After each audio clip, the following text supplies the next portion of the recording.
Welcome to January's technical meeting.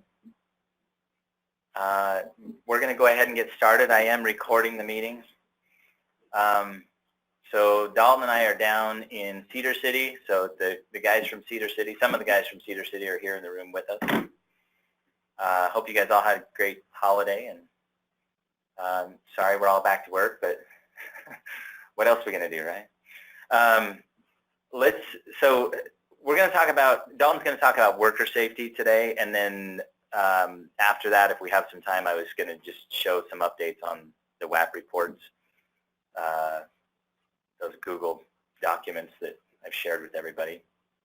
But before we get into that, I just wanted to go through some upcoming training opportunities, and then I wanted to get a little bit of feedback on how the JTA test is going on the LMS. But so for training opportunities, again, a reminder, the lead refresher, the lead inspector classes have been posted, and I am not 100% whether or not they're actually taking registration for that, but hopefully they are, and hopefully if you need that class, you've been able to sign up. I have to sign up, and we keep having problems, but anyway. Hey, Matt. But there's a link here on my screen if you need to get to it. I was just going to say they are taking registration, but it's not posted online. You have to call in and do it. Oh, okay. Were you able to get somebody registered for it doing that? Yeah, me and Zach registered for it yesterday. Okay, cool. And I faxed in the pamphlet. Nice. Dalton, I think you have to do it too, don't you? Yeah. I tried right before the Christmas break, and she said they weren't taking any registration to try after the New Year. So anyway, they must be unfortunately, now, but we got to stay on top of it because it's in February. So yeah, it'll probably fill up pretty fast. So get registered. The next thing, I just want to make sure everybody has this on their calendar. Whoops, I'm hitting the wrong button. Is we have the last couple of years we've done a state training, like a statewide spring training during the month of February. I don't know if everybody is aware, we had to move that training to April. We had some conflicts and found that if we move it to April, we'll be better prepared for that training. It'll be a better training for everybody. But we moved it to April 15th and 16th. So everybody that's listening, please block those dates out on your calendar and plan to attend the spring training, because that is training for all staff in the weatherization program. If anybody has, just make sure and block that out. I was going to say, if you have conflicts, let us know, but that one's set in stone, so please make sure you're available. The next one is I had calendared an Auditor 101 class during the first part of April, and I actually had about 4 people signed up for that class, and I had to move that class because of because of our training in April. So I've moved it for a couple weeks after that training. Those of you who are already signed up, I sent you a note to just let me know if you're still available at the end of April. For everybody else, I have an Auditor 101 class at the end of April, and I will take about 8 people in that class. So if you would like to go to that class, and that will work with your work schedule and everything else, you need to send me an email and just confirm that you have your coordinator's permission to sign up for the class when you send me that email, and I'll get you signed up. That's the class where we spend 3 days running an audit. So it is not a required class, but if you are working on, if you are an auditor in training and you're trying to get some training time as one of your prerequisites, then that will give you 30 hours, which I think almost gets you 5 points. So that may help you work towards getting all your prerequisites. Also, if you're a QCI and you do not yet have your auditor certification and you need some time actually learning how to run an audit, this is the class for you. We go through from start to finish running an audit. We go through all the ins and outs of how the NEAT audit and the MIA audit work. So anyway, shoot me an email.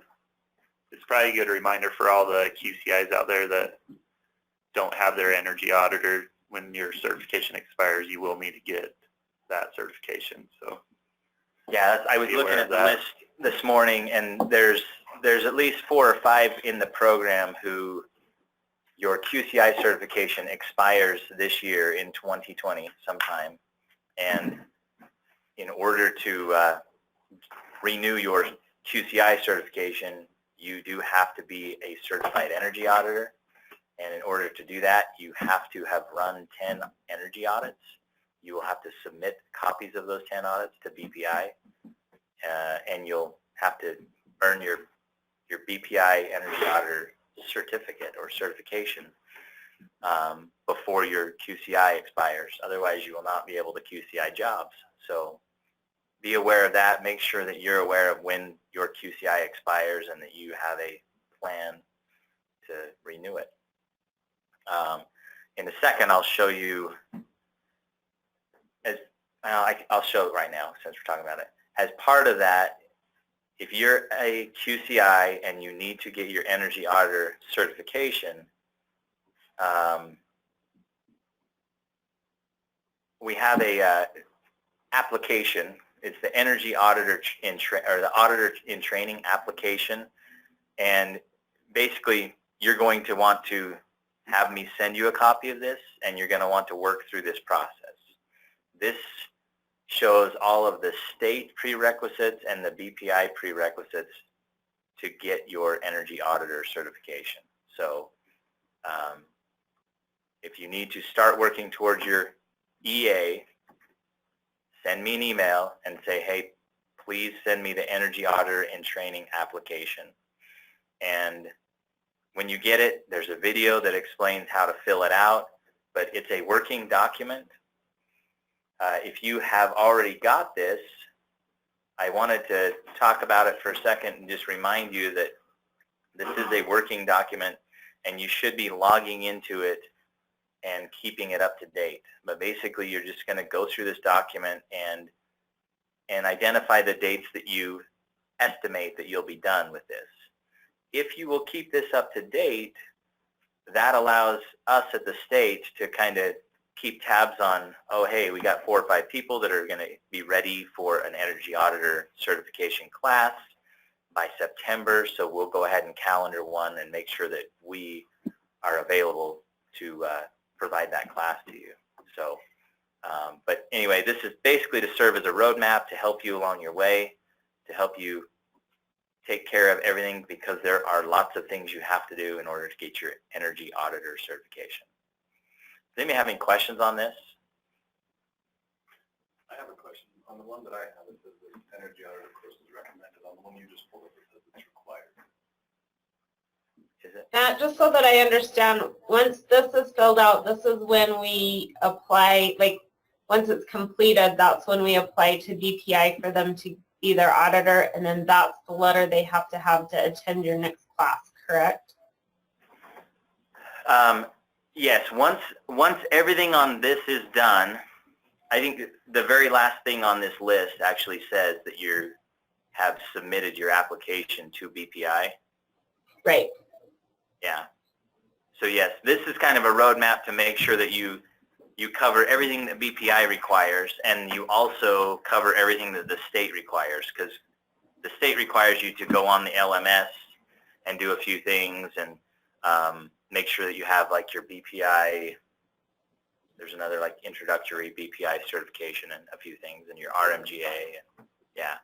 So yes, once you've finished all of this, the last step in that process is to actually submit the BPI portion of this to BPI, and BPI sends a letter back and says that you are approved to actually take the class and take the exam. And So in that vein, let me go back to this screen. So I just talked about the Auditor 101 class at the end of April. That's and Steve Lister here just asked me, or no, Steve Fisher just asked me if it was required or optional, and I think it's still optional. So you don't have to go to the Energy Auditor 101 class, but it'll help you along your way. The next thing I have listed here is we scheduled a BPI Energy Auditor class. So in May, in the middle of May, we're going to run a BPI Energy Auditor class. Those classes, we limit them to 4 seats only. So the first 4 people to send me those letters that they get from BPI, they get the seats. You can't sit in the, you can't take the class, you can't take the test without that letter. So even if you feel like you're really, really close and you want me to hold a seat for you, I will not do it, because until we have the letter in our hand, you cannot come to the class. So did that answer your question, Carrie Lynn? Yeah. Okay. And so that letter can't, or that application can't be sent to BPI until they've done all 10 of their audits, correct? Their field work. Yeah, and when you are sending your stuff to BPI, BPI requires you that you send them copies of 10 audits. So yeah, that when you are sending that, you're going to have to send them, so the 10 audits have to be done. Well, and another thing to keep in mind too, even existing auditors that don't have the new 2019 Energy Auditor certification, I believe when your Energy Auditor comes up, you have to resubmit an application to do the new 2019 Energy Auditor. You may not have to do the exam if you've got your CEUs and stuff, but I think you still have to submit an application to get approval and do the field exam, I believe. So Yeah, even the energy auditors, I think you need to submit. You have to resubmit a new application. You have to resubmit a new application, but you probably meet all the prerequisites, but it may not hurt to go through that same form if you got a copy from Turner and just make sure you had everything lined up for your application. But yeah, so everybody's kind of going to be going through that process, QCIs and energy auditors, as their old certifications expire. Yeah, so stay on top of that. Like the energy auditor within our program, you can run audits if you are an energy auditor in training. Now, in order to be an energy auditor in training, you have to have my approval at the bottom of that form. If you don't, you shouldn't be running your audits out in the field. And if you are only an energy auditor in training and you're out running audits, then a certified energy auditor has to review them and actually has to put just a document in the file documenting that they reviewed that file. So make sure that that's happening at your agencies. But the nice thing is DOE has yet to come out and force us to have every one of our weatherized houses be audited by a certified auditor. We have taken that, we have made that a requirement of our program, and we have the flexibility right now to say if you are an energy auditor in training, you can go out and do that as long as somebody's reviewing your files. So we have that flexibility. When it comes to a QCI, we don't, because DOE said every single job weatherized has to be QCI'd by a certified QCI. And so if your QCI expires and you're the one QCIing the job, that QCI doesn't count. We can't turn that job in. So do not let your QCI expire. Make sure you stay on top of that. Does anybody have any questions on that? All right. So the last 2 items, training opportunities, are just, there are 2 national conferences coming up in 2020. And in the past, DOE has sponsored these. DOE typically doesn't send out their letter of sponsorship until 2 or 3 weeks prior to the conference. But basically, these are 2 training opportunities that if you or anyone in your agency feels like they would like to attend, DOE will allow you to spend TNTA money on it. Again, these are out-of-state conferences, so you will have to get approval from Brad Carpenter. But they're great conferences. They're pretty comprehensive, and they will give you a bunch of continuing education credits. So if you are shy on those and you need a bunch of them, that might be an avenue for you. And the Energy Out West one seems to be more of a technical type one for like crews and kind of more hands-on type conference. But yeah, and just do a Google search for them, and you'll find their websites. I don't have a link on the screen. So, is anybody aware of any other training opportunities that would be beneficial for the group to know about? All right, I'll move on then. So under the new business, I just wanted to send out a reminder to everybody that the JTA testing, which I think we've talked way too much about, bored you guys to tears about, but it is live on the LMS right now. Everyone who needs to take the test should have access to it. I have not checked in to see how many people have taken it or completed it, but we've asked that everyone in the program take those tests that you're required to take by February 7th. It's a month from now. Yeah. So you've got a month. So if you have not taken those, please take them. I know Wade was working on having a way so you could log in for a little bit and log back out. I think he worked some of that out. Yeah. So I think it's chunked.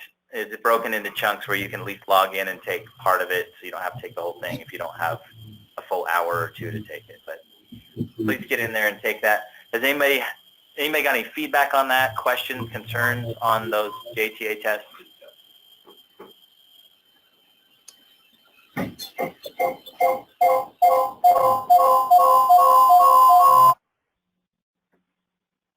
Getting a little feedback. Hopefully it'll chill out. But, all right. And especially for the program coordinators, please make sure that your staff are getting those done. Make sure and give them time to do them and help them with whatever technical needs or computer needs they have there. So our next technical meeting will be February 4th. So the last few years we have not had a technical meeting in February because we did our spring training in February. Since we moved the spring training to April, we will hold a meeting next month on the first Tuesday, which will be February 4th. With that, I'll go ahead and turn the time over to Dalton to talk about worker safety. Let me change the organizer here. Oh, I guess make you the presenter.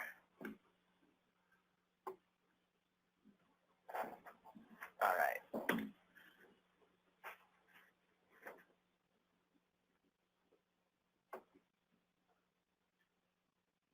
Can you guys see?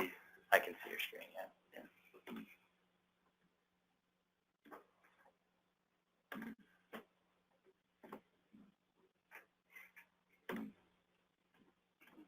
all right, so I was going to go over worker safety. We wanted to kick off the new year and make sure we have a good safe year. So I wanted to go over the policies that we have in place to ensure that your workers that are out on the jobs are safe and that you guys are addressing the issues that you need to. So let me go back a slide actually.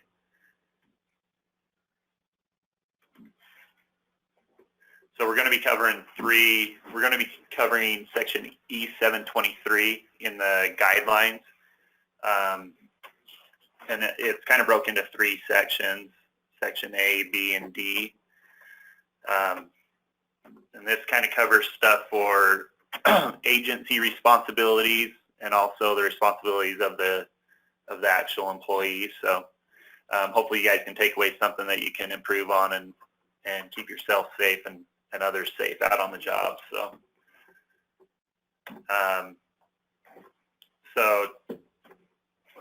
let me move this.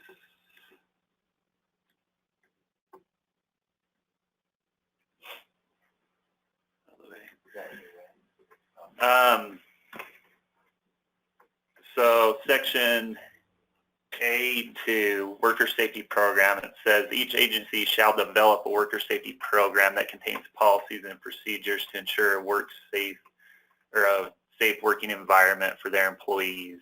At a minimum, the program shall contain the provisions of this work safety section. So everything below this in section, or everything in E723 is the minimum that you guys should be doing at your agencies.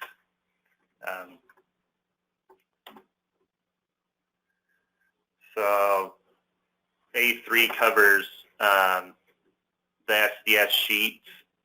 It says all agencies and their contractors must maintain compliance with the current OSHA hazard communication standard, and including on-site organized safety data sheets.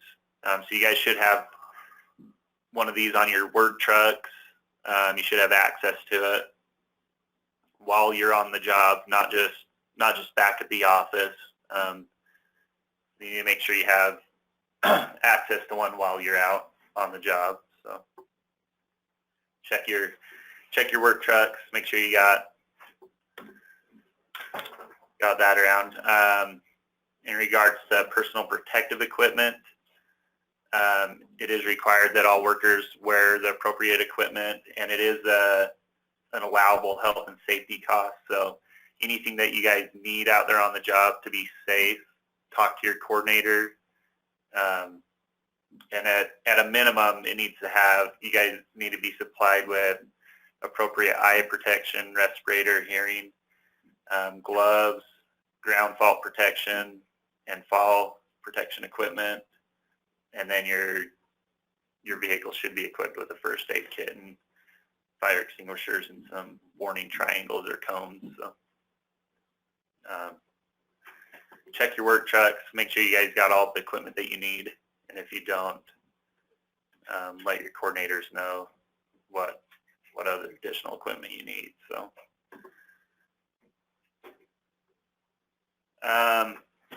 each agency should have a confined space policy.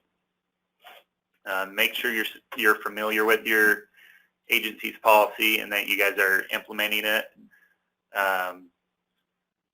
As whoever's doing your on-site safety inspections should be ensuring that this is being done out at your job. It was back in 2015 when DOE required, they put out the memorandum to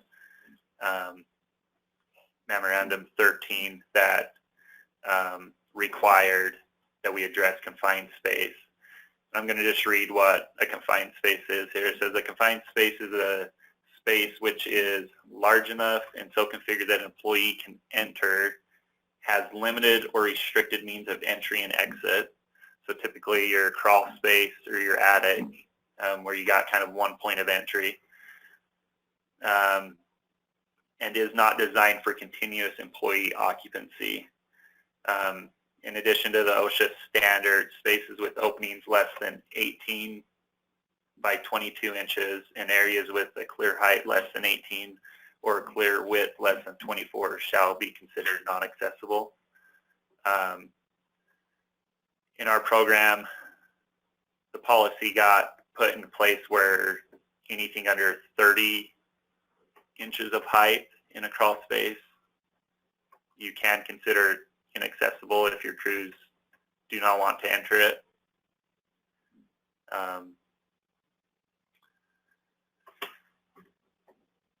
And down at that last sentence at the bottom, it does say if a worker is not physically able to fit through the dimensions, they should not be required to do so.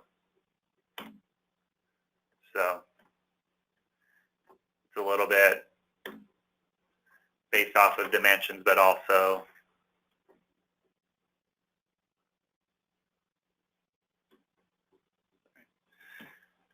also if the worker's not able to fit. So auditors, as you're out there assessing the jobs, you need to be trying to make the first determination on where people can access and can't. So make sure you're aware of your crews on what they're able to get into. Dalton, I really like this because basically it's saying if it's 18 to 20, is it 22? Well, if the opening, Yeah, the opening's 18 to 22. The height is less than 18, or the clear width is less than 24. It's not accessible. You should not be going into that. No, at that That's point, the at that point, Yeah. it's not even really an option. I would say like you shouldn't be in there. Yeah, It's well, too dangerous. it is not accessible. And so I'd say, I guess, greater than 18 and between 30 is kind of your own agency. That's our gray area where, Yeah. That's where which I like. We you guys have to a decide. policy that says if you guys get to a crawl space or a space in general that is 30 inches or less, then you do not have to work in that space. Use your best judgment. Sometimes you're going to find an opportunity where it might be worth going over there and reconnecting a duct or something. I mean, if it's 28 inches, you guys might be fine with it, and it might be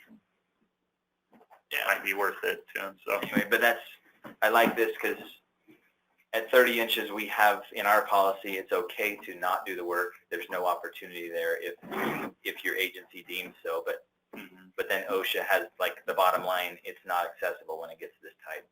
Yep, exactly. Does anybody have any questions on that? All right. So then we get into section B, E2723B, and this is titled testing. And this first one says energy auditors shall conduct health and safety evaluations, which we check when we're doing our monitorings. We're in reviewing the client files. We're checking to make sure the auditors are filling out a health and safety evaluation of each dwelling, identify and address any potential worker safety hazards. So I noticed on most of the health and safety evaluations, you guys are doing really good at addressing client issues or stuff with the house. Make sure you are taking the time to look for hazards that your fellow employees could run into. So, and make sure you're putting those down. You know, if there's an open breaker panel or some type of hazard, make sure you're writing that down so everybody's aware. So one of your crew members don't get injured. Yeah, open junction box in the attic, that kind of stuff. Auditors, you're kind of the ones out there on the front line, so make sure you're addressing the client stuff that will affect the client, but also making sure your workers are going to be safe. So,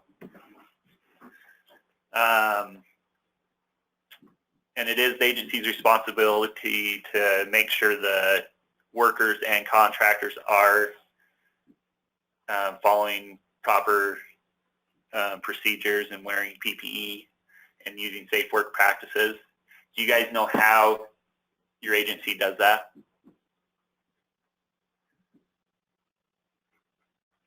How does your agency ensure workers and contractors are doing this?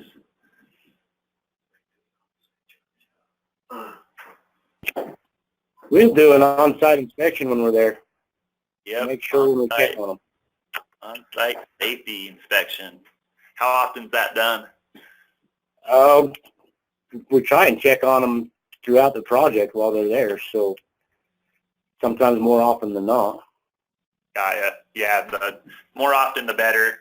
Right here on bullet number 3, it does say agency shall conduct a quarterly on-site safety inspection. So you should, at a minimum, and again, these things that we're going through are it's just a minimum that you have to do. You guys, you know, the more you can improve on and do a little extra for the safety of your employees and your fellow co-workers to be better. But yeah, so your agency, the way they're checking that is they should be doing quarterly on-site safety inspections. And the inspections need to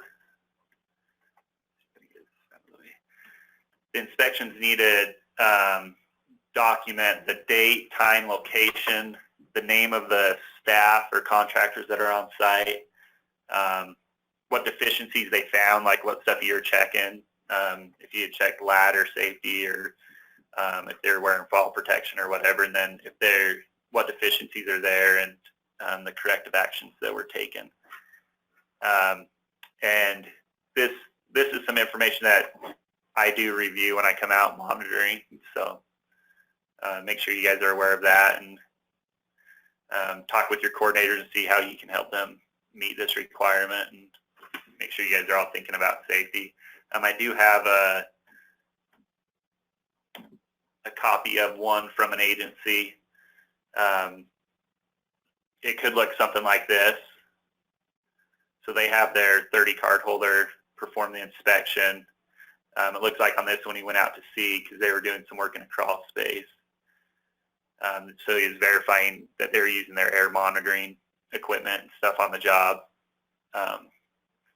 So do you guys have any questions on that?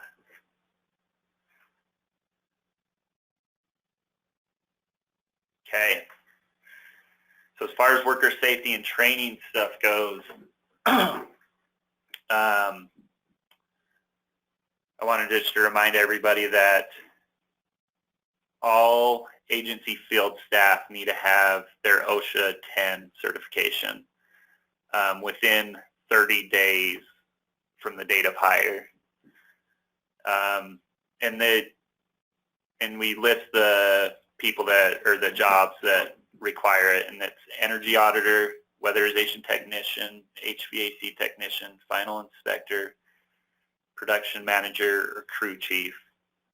So if you don't have the OSHA 10 and you fit into the agency field staff category, make sure you get into a class. So, and I don't think Wade's teaching that anymore. I think you're going to have to find something.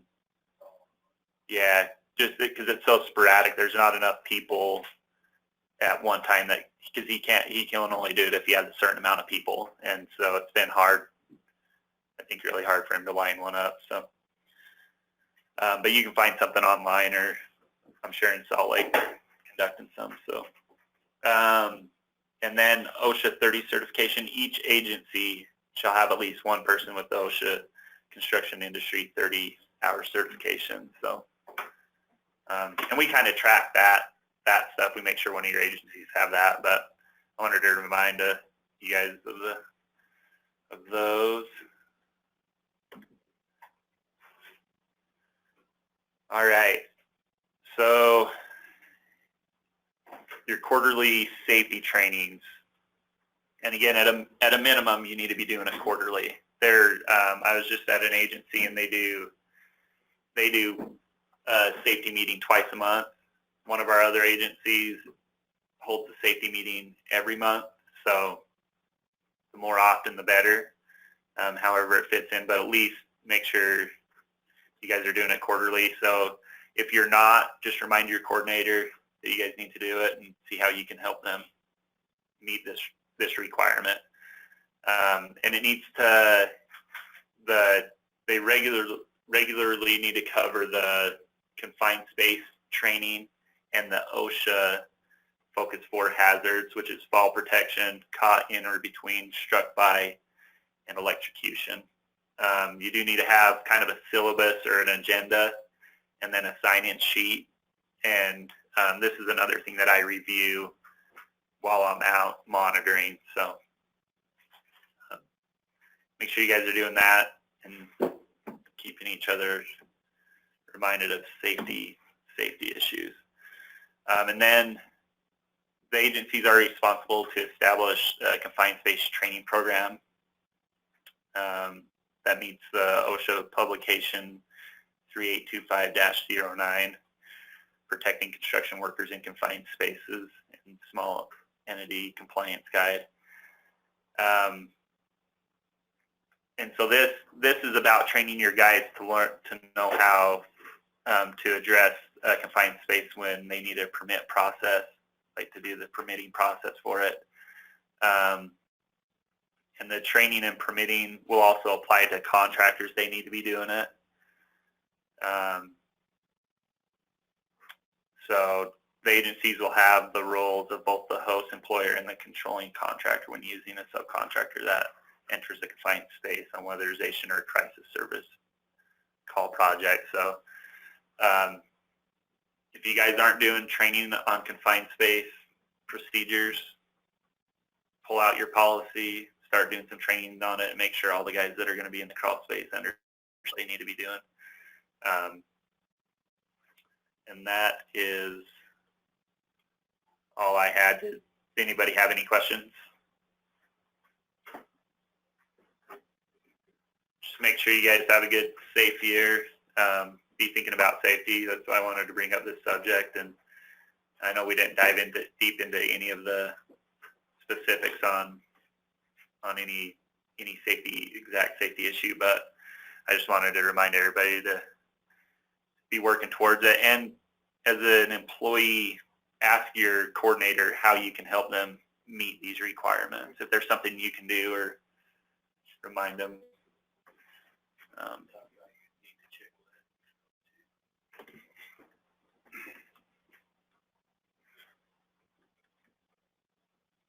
Okay, so who is that put in the chat? Tina. Yeah. So Tina at Utah Community Action, she put, we are having OSHA 10 training on site at UCA January 30 and 31st. We have 6 open seats. So can they just contact you, Tina, if they want to sign up for that?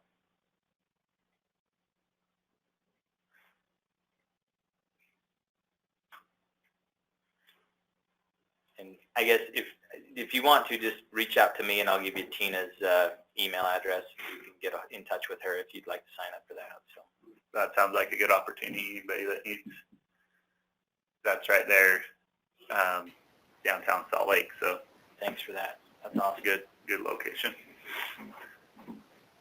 Does anybody have anything else? Just to go along with Tina's thing, Click Safety has been pretty good to work with too for OSHA 10. I just had 4 of my guys go through it. It's pretty easy. Who provided that? ClickSafety.com, and it's just an online class they take with a bunch of videos and stuff. Okay. It looks like Ian said you can email them at weatherization@utahca.org if you're interested in that OSHA 10 class that they're going to be holding. So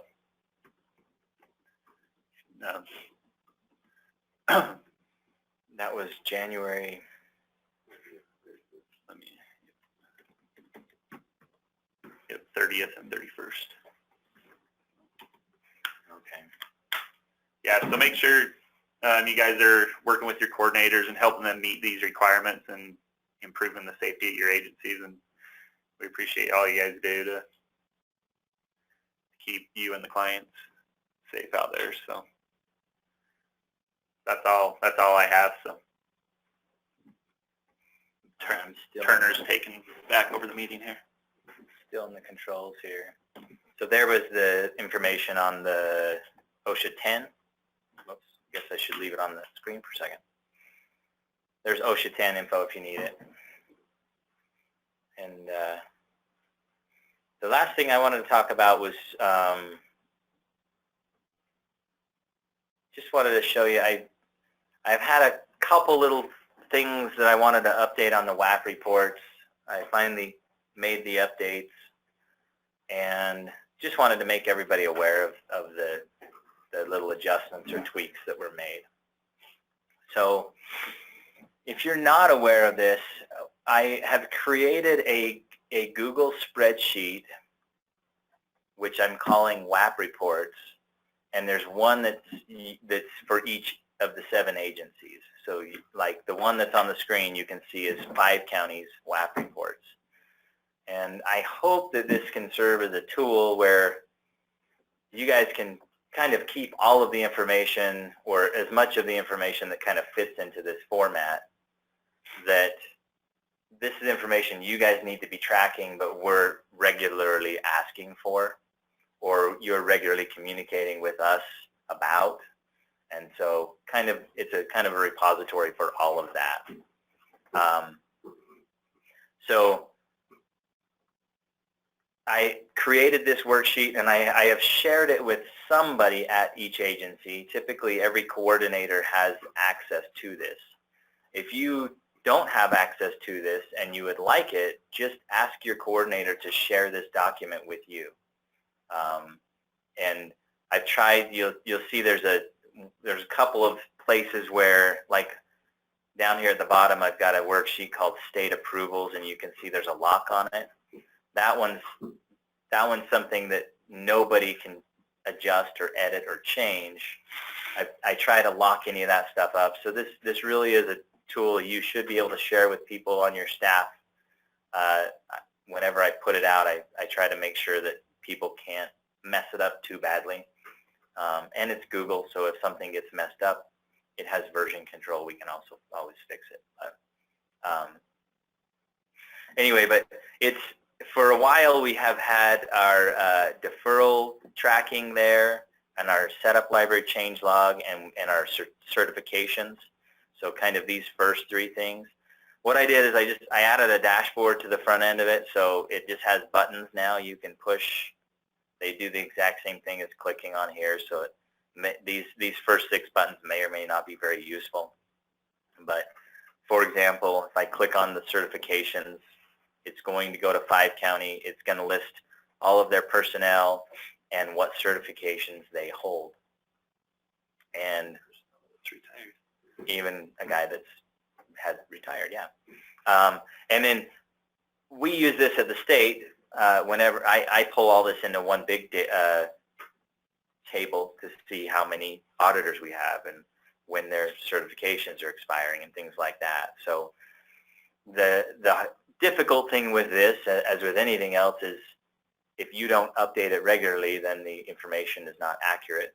We try to just remind you, at least when we come around once a year when we're doing our monitoring, to update it. But please update this regularly. So make sure that your certification stuff is up to date. Some of you are using the deferral thing, and some seem to still be blank. That may just simply be that you don't have any deferrals at your agency. But I have noticed, let me see, I can't remember if, I'm going to switch over to the Mountain Lands one. Can't remember if they had deferrals or not. No. I noticed it was probably 6 County had listed a few deferrals there, but you are supposed to be tracking your deferrals, and this is where you should be tracking them. So please use this tool. Your setup library change log, there should be someone at each agency who is kind of in charge of making changes to the energy audit setup library, and every time you make those changes, you need to draw a line in the sand, and this is where you should be doing that. There may still be an agency or two out there that has been doing it on the older form. Please start doing it on this form. It just makes it easier for me, honestly. So, but also I've added some conditional formatting that will help to avoid some errors that we had with the old form. So hopefully it'll make your part of the job more accurate. The state approval thing. I wanted to show you this. This is a new piece. And I guess the best way to show it to you is to go back to the dashboard. So this is, we're looking at Mountain Lands, and Mountain Lands actually sent me a couple of jobs where they had some health and safety measures that exceeded the cost of the minor measure. And so whenever you go over the cost of a minor measure, you have to get state approval to do that. And that just allows us to keep tabs on. That just allows us to keep tabs on the cost of things, and allows us to have some data so we can make adjustments to when we need to raise that cost ceiling on our health and safety measures. anyway, but so this agency, I actually have a couple approvals for them, so you can see this is what it would look like on your end. If you have submitted something, you can actually look it up and you can see, has it actually been approved, yes or no. But on the dashboard, I've created a form. So next time you need state approval for one of these, there's a couple of instances where you actually need it. If you'll just go into your WAP reports and click on the state approval request, it will open up a screen. It'll open up the form so you can fill it out. Now the first step's a little bit weird. It's just a product of me using Google. Basically, there's an option to fill out a new form, or if you're state admin, to review it. So you would always be clicking on filling out a new form. But the state, that's how I get in and actually approve the form. But let me just scroll down on this form really quickly so you can see. I want to just show you there's like 4 or 5 instances where you actually need the state approval. So, and we've documented in our guidelines when you're asking for state approval, there's like 7 or 8 things that you have to include in that documentation, and they're all in this form. So if you'll just come and fill out this form and hit submit, it'll send an email to me. I can quickly approve it, and you'll have documentation showing that it was approved. And you can always go back to your WAP reports, and So this sends them an email back too. yeah, it'll send you an email back saying it has been approved or rejected. But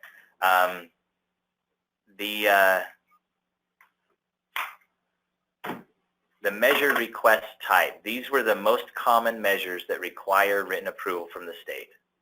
So if you have a health and safety measure where the cost exceeds a minor repair, if you have crisis, new heating, or new AC where none exists, and that they have to be the target client. So that's another scenario where you have to get state approval.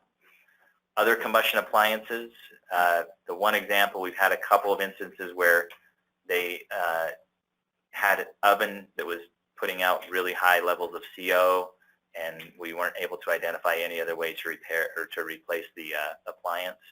So you have to have state approval whenever you do another combustion appliance. And then there's an ASHRAE exemption. If you ever come across a home that does not have commercial power, you need written permission from the state in that situation. Those are the 4 in our guidelines right now that require written permission from the state. If you think of others or have questions about others, just shoot me an email and we'll review it. I thought I came across one yesterday, but then realized that you don't have to have written permission from the state. But anyway, just let me know if you guys have questions about others. But yeah, if you'll just fill out that form, there are a few questions you got to fill out. Once you submit it, this will just make the process a little more automated, and I can, like with the click of one button, I can respond to you, and you'll have an email in your inbox saying it's okay to move forward with that. And then you can look on so there's the state approvals page where it will list every single one of these requests that you've sent in, and it'll show you whether it's been approved or not. So you'll now have kind of a log of these things so you can keep track of them if you need to. So that was that. So the dashboard was new. The state approvals was new. The other thing that is new, this one's not new, but we created a form a while ago where you can actually log the deferral. So I just created a link here if you want to just go to the form where you actually log the deferral. You can fill out the form there, and it'll put it right onto your deferrals sheet. But there's a few other columns on the deferral sheet where you do have to get in there and update things like, when your reinspection date was and so forth. But yeah, so those 2 things are those live forms. Everything else just takes you to the worksheet. The last 2 things that were new are these worksheets, and I made them a different color just to indicate that they're optional. All of the other things, this is where you should be tracking this stuff. But if they have this different color, that just means you can use them if you'd like. You don't have to. We want to be clear though, they're optional to use to track on this WAP report. They're not optional to do. Like, you guys do need to be tracking your equipment calibration, and you do need to be tracking agency issues. Also known, as QCI issues. So these two things need to be done somewhere. Turner's just put these together and saying, hey, you can address these two items here. It is optional on the WAP report, but still it needs to be done somewhere. It's something that I'm checking as I come around and monitor. So yeah, we just noticed it needs to be addressed somewhere. A handful of agencies didn't really have a tool to track them. So here's the tool. If you'd like to use this one, use it. If not, you do need to create. You'll need to create your own and use it. So the agency issue tracking, what this is I put an example here, but this is, Dalton's been talking about this in monitoring for the last year, where, has it been that long, or is it kind of newer? It's been about that long. Anyway, like, we come out and monitor you guys, identify issues, and ask you to work on them and improve them. You guys should really be doing that for yourselves. Yes. You guys should be identifying the issues and improving your own processes, and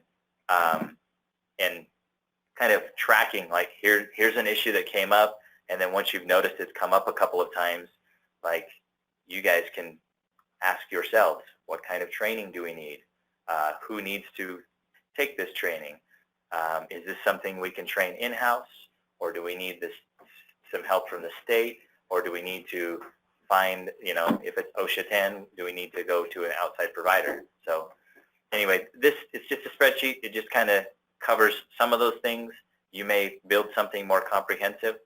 Also, since this is yours, you are welcome to just add stuff here. So if you wanted to add some columns, J, K, L, whatever, if you have other things you want to add to this, go for it. Just hopefully it's just a good starting point. And then the equipment calibration, we noticed, again, some agencies didn't really have a tool. We've been encouraging a lot of doing this on your calendar. If it helps, we've had a couple of agencies who had started using this, and they're just making a comprehensive list of all of the equipment that regularly needs to be calibrated or recalibrated.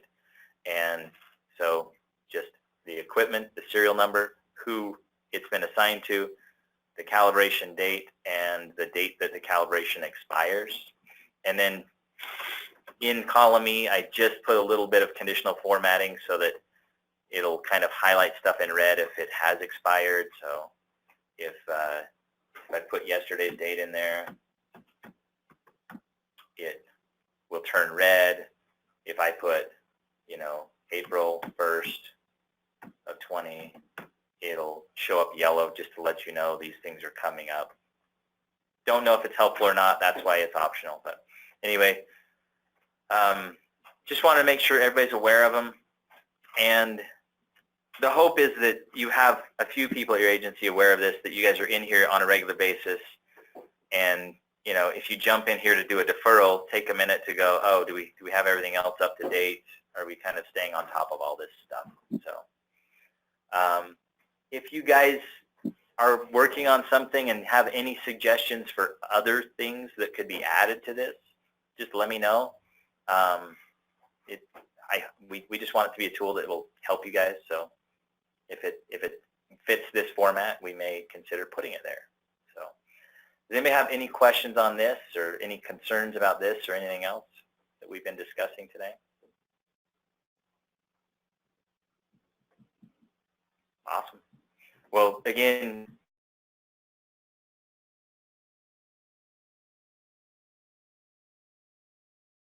thank you. See, you guys are really doing great work, and we appreciate it. So you guys have a great day. Let's go ahead and end the meeting. Thanks, Pat.